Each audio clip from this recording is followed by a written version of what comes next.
What's up, guys? This is the Board Game Roamer, and I'm back with the next portion of our playthrough of Rise of Nobility.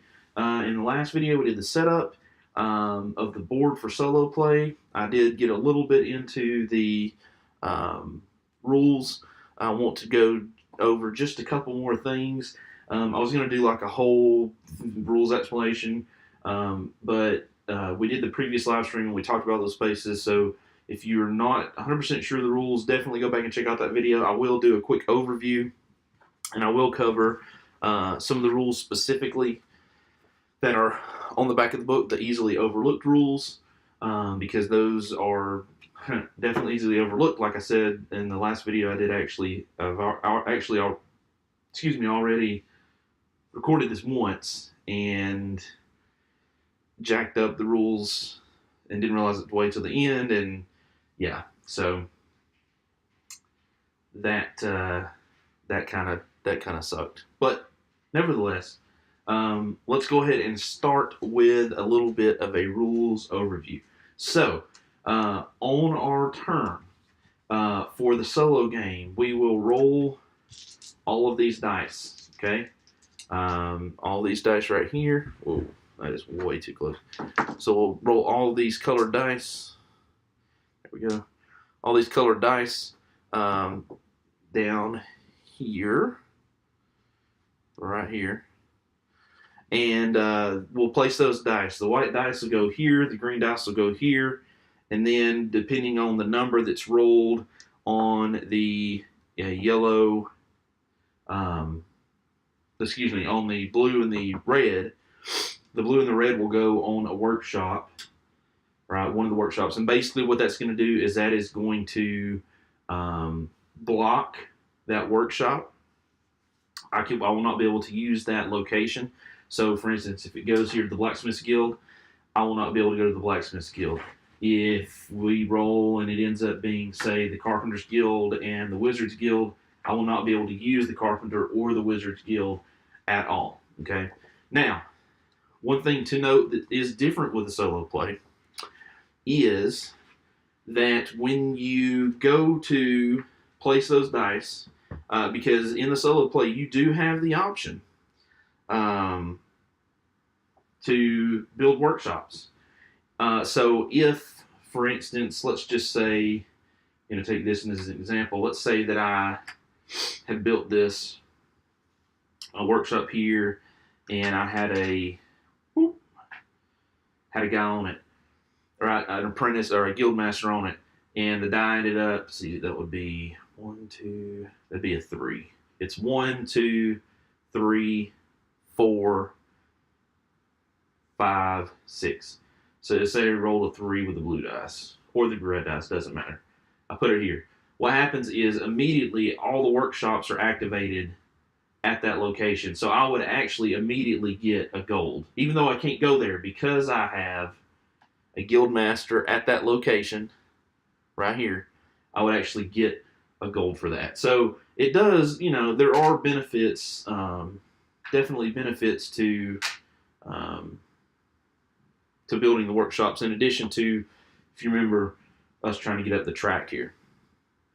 Okay, so like I said, we're going to roll these dice. We're going to place these dice. They're going to block locations.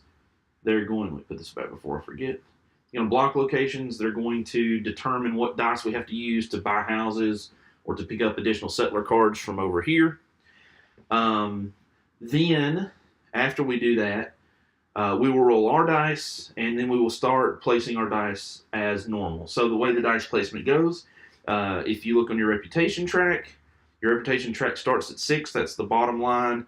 24 is the highest.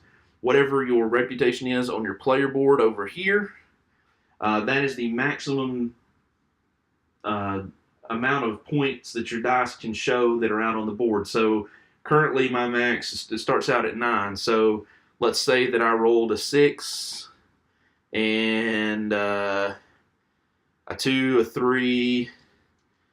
All right, we'll just do all these, right? So we've got a 3, a 5, 3, a 2, a 6. So what I've got to do is I can place up to, at this point, 9 points worth of dice. So I could place potentially a 6 and a 3, or I could do a 5 and a 3, or I could do a 3, and a 2. Right? None of those equal, are greater than 9. But one of the cool things is, as soon as I increase my reputation, for instance, let's say that I say, okay, I think I'm going to go over here to this spot in the Carpenter's Guild. Well, this workshop tile gives me +1 reputation. So my reputation now goes from 9 to 10. And now all of a sudden, I could, I've got more reputation to work with. So now my max is 10. So I say, okay, let's go over to the White Castle. Let's see, let's do this. Let's go to the White Castle. And let's do a 6, so I get 3 more. 1, 2. Now I've got 13. So far I've got 9 points out on the board. But I can do 13, so I can actually place 4 more points. So I could place this 2 or this 3, whichever one I wanted to place. So that reputation change happens immediately, and that maximum is an immediate change. It doesn't. You don't have to wait. That immediately takes effect. So on my turn, I'm going to roll the dice. I'm going to pick a workshop or a location to go to.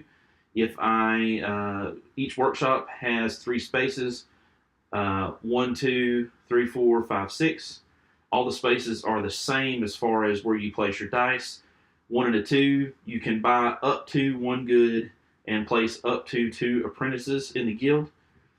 Do note that in a 1 to 2 player game, 2 apprentices is the maximum number of apprentices you can have at that location, and it's not the same thing as a guild master. So there is a difference. So in other words, we'll use the carpenter again here. This, right, is legal because I only have 1. This is legal because I have 2 apprentices. And let's say at some point in time, I buy this building, I put it out here, boom, I've got a guild master. That is a guild master and 1 apprentice. That's legal.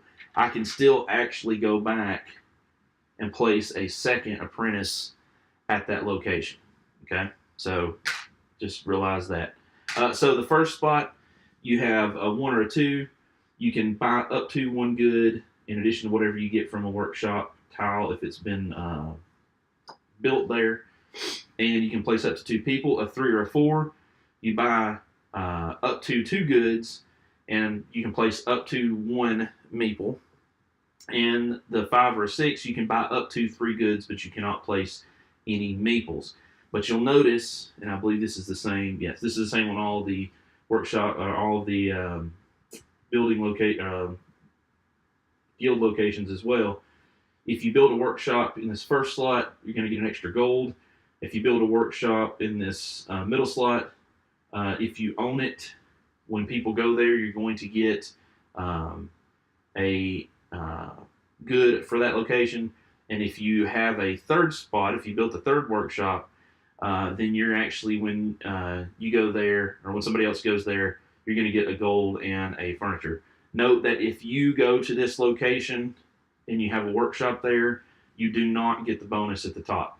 Right? That's only if somebody else goes. So that is the exact same for Carpenter's Guild, Scholars Guild, Blacksmith's Guild, Merchant's Guild, Wizard's Guild, Artist's Guild. Okay. Then we have Burke the Clerk's Office. This is a location where you can spend a 1 or a 2, and you can get a modifier token. That is these tokens, right? And these tokens allow you to increase or decrease your die by 1. Also, you can go to the White Castle. A 1 or a 2 will get you +1 on the rep track down here. 2 or 3 or 4 will get you +2. 5 or 6 will get you +3. You can place on the Cavern Tavern. This is how you're going to get additional settler cards into your hands. Remember, in the setup, this is our settler card. So this is how you're going to get an additional cards into your hand. You can go to the construction yard.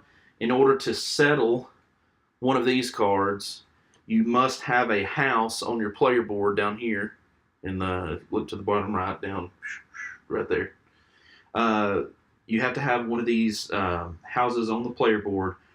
That will take that house. You will put that house right there on one of the spots. There's 1, 2, 3, 4, 5, 6, 7 spots on your player board for homes. Okay. If for some reason that you decided that you wanted to pull an apprentice from out here on the board back to your worker pool, which is on your player board, then you can use a 5 or a 6, and you can do that. Now, the interesting thing about that is, you might say, because when I first read that, I was like, well, why would you want to do that?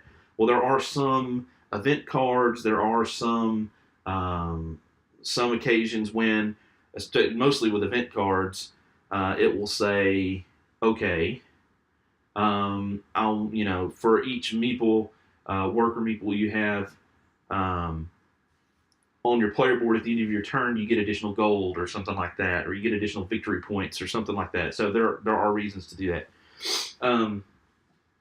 As far as how many times you can use that particular ability, you can only use that, it looks like once. So, you can't just load it up in one turn, but you could bring some back if maybe, there's some reason to do that.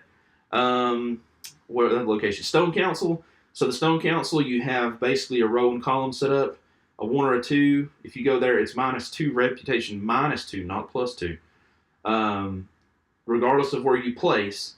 But the interesting thing about the Stone Council is you have human, dwarf, elf, halfling, trobit, and green elf. Those are all the races that are represented in the game. In order to pick from a column, one of these tiles from a column, you must have settled that particular race. So, for example, I have this dwarf card here. Until I settle this dwarf card, I will not be able to use anything in this second column, because that is the dwarf's location right there. So that's pretty interesting. Now, that is granted probably more in-game, because each one of these tiles require either some level of nobility, either the purple or the second level of nobility to do. But it is, you're basically trading money and goods for a lot of points. So in this particular scenario, this playthrough probably won't utilize that much because we're just trying to get reputation and nobility. But if we were doing a game with points, then that would make a difference. Next location is the Guild Hall. So there are 6 buildings that you can choose from on your turn. What will happen is the automa, the AI, will take its yellow die. Okay, take its yellow dice, and it will roll and place it on one of these locations. That building will be gone. Okay, you can still buy other buildings. You just cannot buy that specific building. At the end of the turn, when we're doing cleanup, the buildings that you bought will be gone. The building that the AI placed on will be removed from the game. Everything will slide down, and then we'll refill the row for the next turn. That's how that works.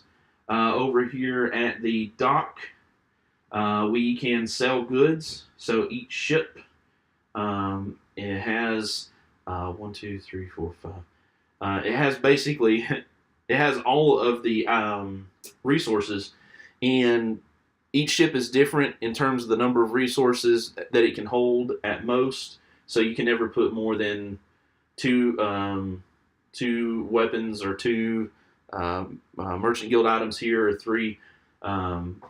So you will place those items on the boat, and you get money for it. That is another way to make money if you're generating a lot of extra resources that you're not using in terms of your guild locations. The dice 1 through 6 that you place, that die determines the number of items that you can sell. So, for instance, if I place a 1, then I can only sell 1 good. But if I place a 6, I could sell up to 6 goods. So that's how that works. Right. What else? The game takes place over 10 rounds. We've talked about the workshops. On the player board, I didn't even mention that. On the player board, where you can build community buildings, that is these buildings right. Oops, that's these buildings right here.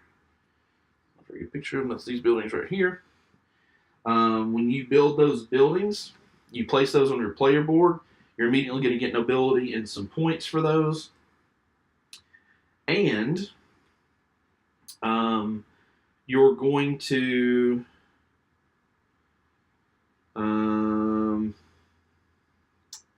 just double checking here. Construction, house lot, worker lot. We talked about that. House lot, community lot. You can expect immediately.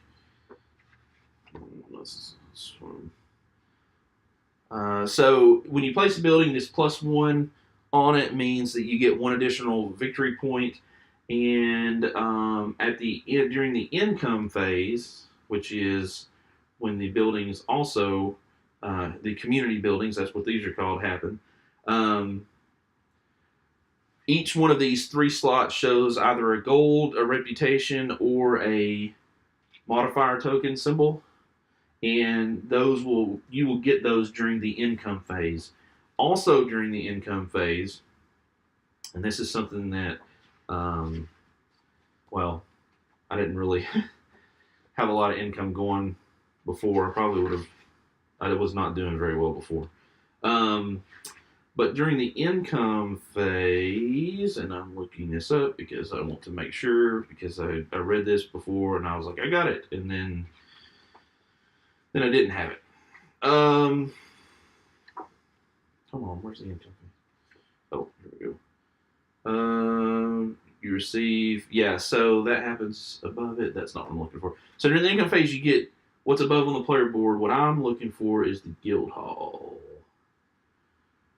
Placing workshops.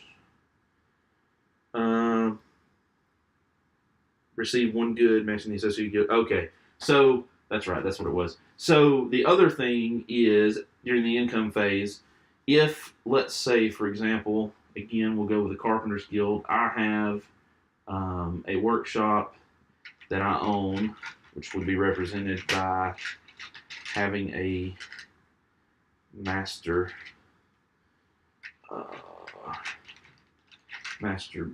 meeple on it, master artisan.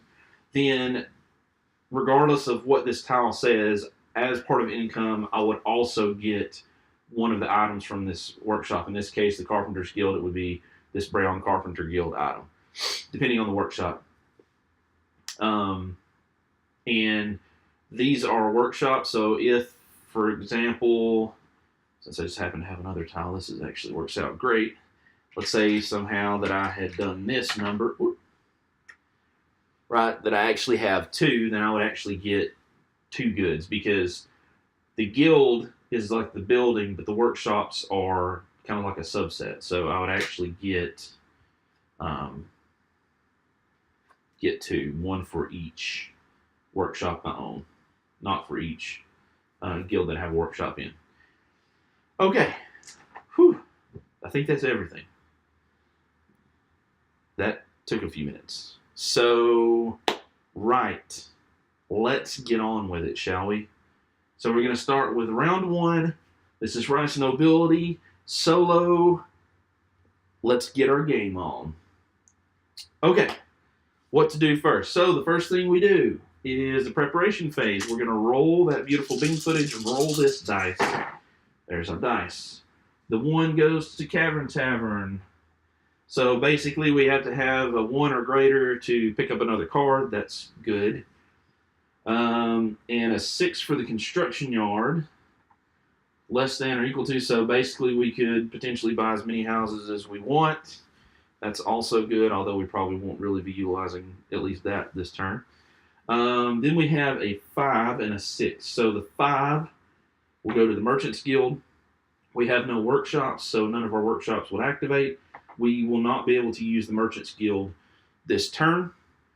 We will go next to the Artisans Guild. That's the 6. The Artisan Guild, we do not have any workshops. We will not be able to get anything from them that turn. That is the placement of the AI's dice. So we'll roll our dice and see what we get. So we have a 3. We have a 2. We have a 6. We have a 4. And we have another 2. Okay. So, oops, let's see. Get this. There we go. Hopefully you can see that better.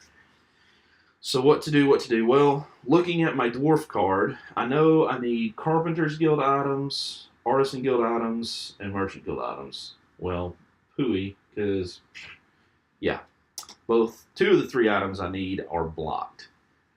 So I'm going to say, let's start out with this 6. And, actually, oh, I should remember this. Remember, we have, our hero has the weapon blacksmith guild symbol. So just keep that in mind when we're talking about settler cards. So actually, let's not use a 6. Oh, goodness. This yellow goes on a 4, so it's that building right there. Oh, it's not that building right there. It's this building right here. All right, so we know we got to get a rep track up. So let's go ahead and do that. So I'm going to put this 6 over here at the White Castle. That's going to give me 3 more. 1, 2, 3. So I'm now at 12 reputation. Nice. So I still have 6 points worth of stuff to do. I think I'm going to use the 3 to go to the Carpenter's Guild. And the reason I want to do that is, remember, this workshop gives me +1 on the rep track, so that's going to actually move me to 13. And I am going to go ahead, I can buy up to 2 goods and place 1 meeple. I have no meeples, but I will go ahead and buy the 2 goods. So there's my 2 coins, and give me 2 chairs, because that's what they look like. It's the brown ones. They're chairs to me. Alright, so cool. Cool. We now have 3 of those. At this point, we've placed 9 points worth of dice. We still have 4 points worth of dice that we could place. So what I want to do is I want to look over here. Because I can't, well, do I have a 5 or a 6? No. Do I have, I've got a 2.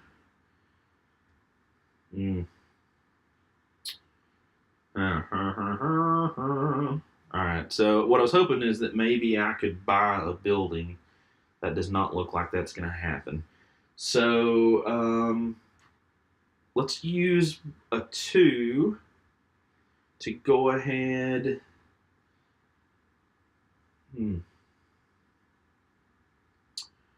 We've got furniture, artisan, and merchant stuff. Let's look at our settlers over here. So one of the things that I do think that I want is I want to try to get settlers that have maybe the weapon symbol, just because I know that I can use that essentially as a while to get them out there a little bit quicker, maybe, since I can use more of those.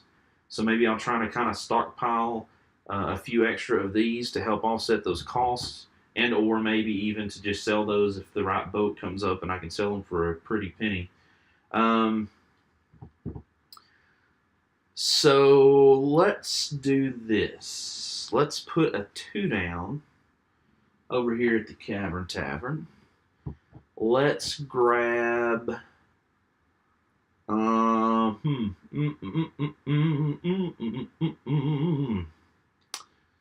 Let's grab, because we do want some nobility.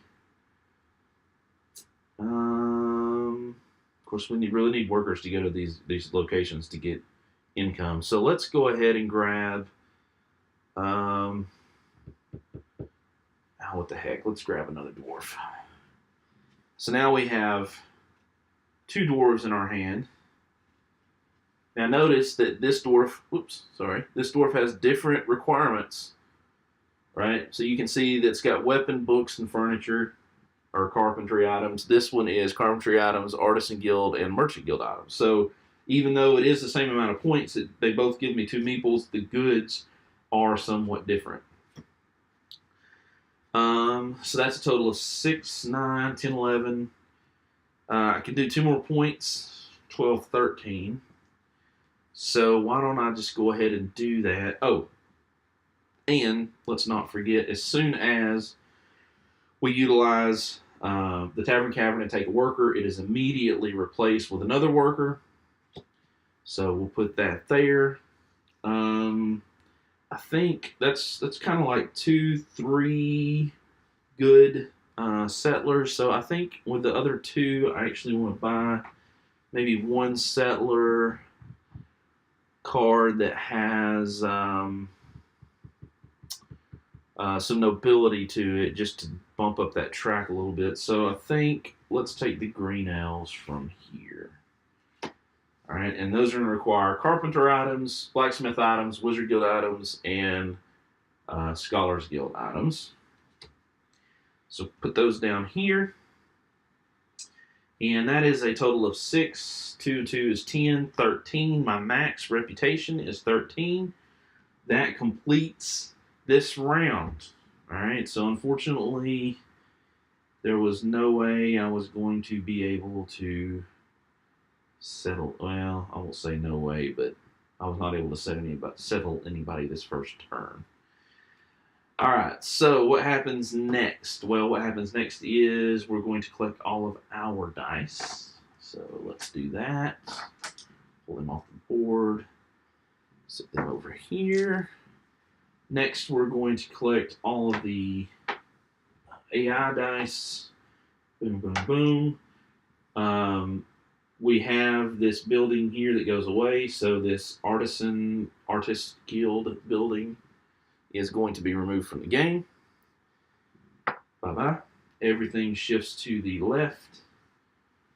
I'll go back to the center. We will pull from our bag another tile to replace, and the replacement tile is going to be a merchant guild building. That is, swap a good for any other good, or just get an extra good of your choice, any good you want. That will go in the last spot. Nice. The round tracker will move to 2. The boat will sail, and a new boat will appear.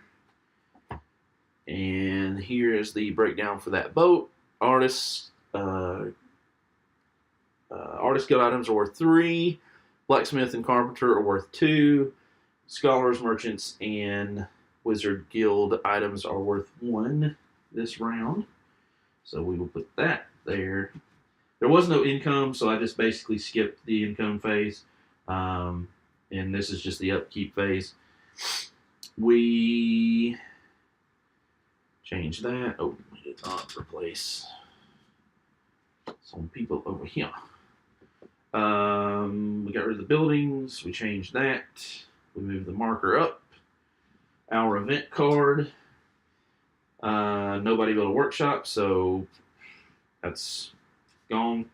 Event for round 2. At the end of the round, players receive 1 coin for each building, workshops, and community buildings they own. So it will be nice to get buildings if we were going for points. But again, in this particular solo playthrough, we're not looking for that. We're looking for maxing out our rep track, maxing out our nobility track.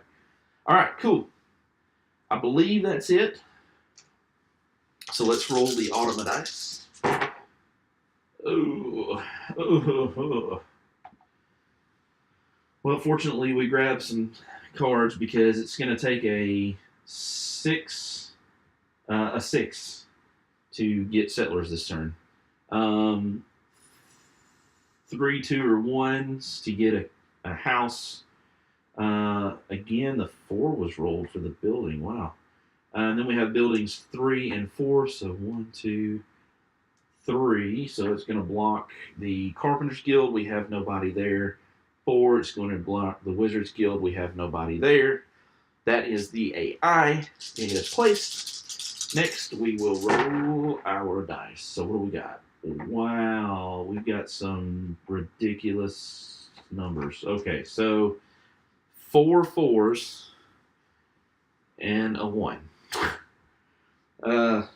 Okay, well, interesting. So let's look at what we need to settle. So we need Artisan Guild, we need Merchant Guild items, we need Blacksmith items. Yeah, so we have several of these things. Now here's the problem. I'm kind of low on cash. So I think the first thing I'm going to do is I'm going to take the 1. I'm going to go over here to the old boat. I'm going to give up this Artisan Guild item. Put it in there. Get me 3 gold for it. Give us a little bit more cash. Also, I should do this. When I do this normally on the boat, I actually put the items so that I can keep up with how many. That way, with solo, I would know, but in a normal game, that's an easy way for you to help keep up with how many have actually been used, so that you're maintaining that. Okay, cool. That's good. Now I can start buying some stuff. All right, so let's start with the Blacksmith Guild.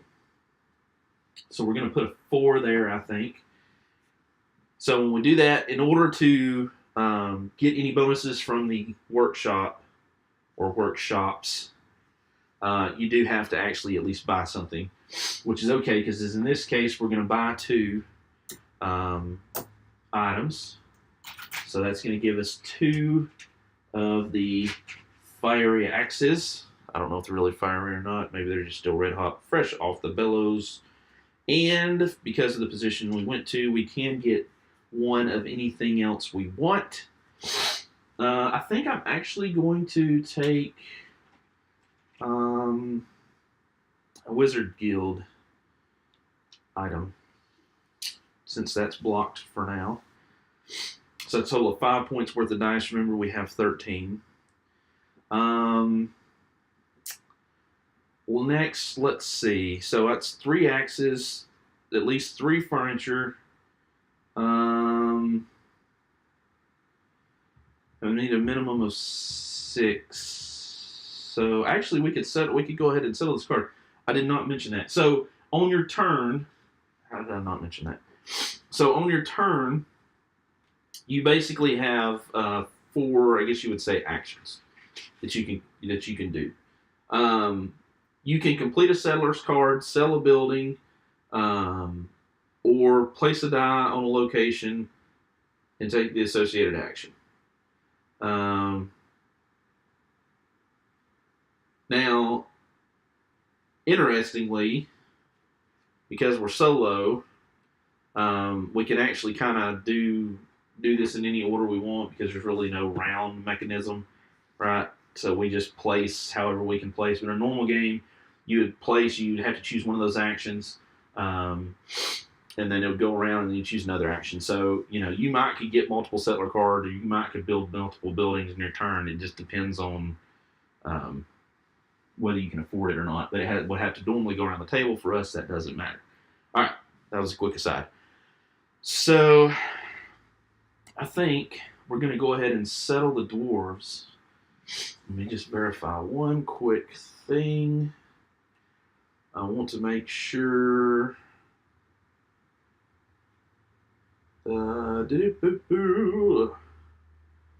Settlers nobility. Coming to Lord and was okay. Blah blah blah. Settler cards. Um,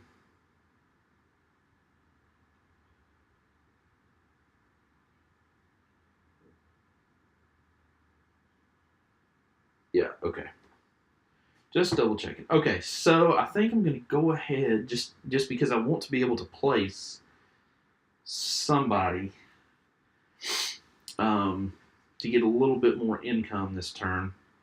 We're going to go ahead and settle because we're not really worried about points. Need a minimum of 6 for that. Let's see. So let's go. Oh no, I can't do that one because it requires Artisan Guild that I just got rid of. Can I do this one? A minimum of 8. 3, 6. Yes, I can. All right. So here's what we're gonna do. We're going to settle the green elves. All right. So that's going to give us 1 meeple, and that's going to give us 2 nobility. So how are we going to pay for it? We have to spend at least 1 of each good. That's carpenters, blacksmith, wizard, and scholar. So there's carpenter, blacksmith, wizard, and scholar. So that's the minimum. And then we have to have, that's at least 1 of each, and then we have to have a minimum of 8. So I'm going to spend 2 of my blacksmith and 1 more of my, actually, yeah. We'll just spend two more Carpenter Guild items and 2 more blacksmith items. That's a total of 8. Now, again, remember, I'm not going for points here, or I probably would have tried to spend, enough to get 12 points. But because this objective is not point driven, which, to be perfectly honest, I kind of appreciate, just because it breaks up the monotony. That's not the case. So what will happen is I will get 1 meeple. I will place him in my worker lot. I will then get 2 nobility points. Boom, boom. The first purple level is the Lord. The second level is like Lord level 2. I just call them purple and white. So, cool. So that is settled. I flip his card over. Fini. I have settled that particular card. That is not a location on the board, which is good. So now I'm looking here and I'm saying, all right, well, I'm going to need some more scholars stuff, and I'm going to need some more blacksmith stuff. I can't go back to the blacksmith. I can go to the Scholars Guild. Now, so far I've put 5 points out, so I can go to the Scholars Guild. As a matter of fact, right, because, I forgot to put the house over here, my bad. Because I have a worker in the worker lot, when I go to the Scholars Guild, I can place, buy up to 2 goods and place up to 1 worker. I am going to choose to place 1 worker. Apprentice, and I will actually go ahead and buy both goods. In the end, I have an option, so let me go ahead and pay the money. Bam, I get 2 scholars books. I got me some learning. See kids go to college. Going to school helps. Of course, you could go to wizard school too, I guess, but that's a different IP over there. I'll let you decide for yourself which one I'm referring to. So the other option is I could re-roll my dice, or I could just get another free Scholars Guild item, and I'm going to opt to 4, 8, 9.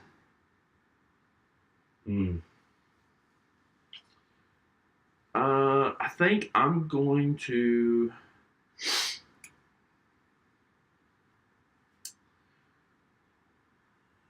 think I'm going to opt to re-roll my dice. See if I. Shoot. I was going to say see if I could get something useful, but that did not. So I got a 6 and a 2. Okay. Well, not exactly what I was hoping for, but that's all right. So I guess Dang it. 8, 9, 10, 11, 12, 13. Gonna place a 2 at the White Castle. Or should I go somewhere and buy something? Maybe I should go buy something. Probably should go buy something while I can buy something.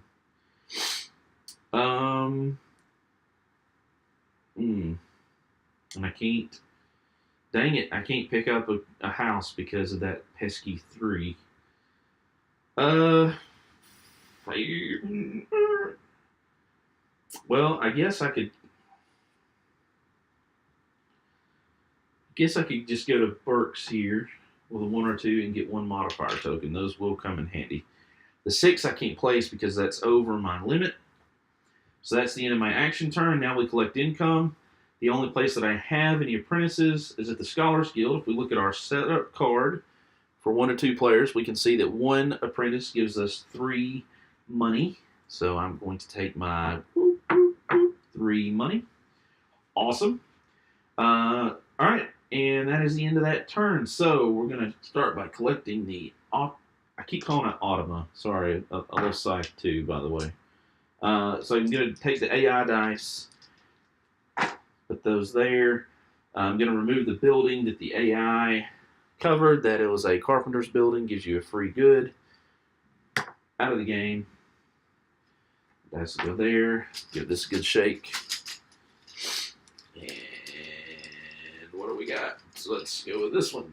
And it is a reroll all your dice at the carpenter's building, or as many dice as you want at the carpenter's building. All right, and then we're going to take our dice back. So that is all the dice off the board. Then we're going to change out the boat. That ship has sailed. Awesome. And we're going to, oh man. Oh, here we go. 4.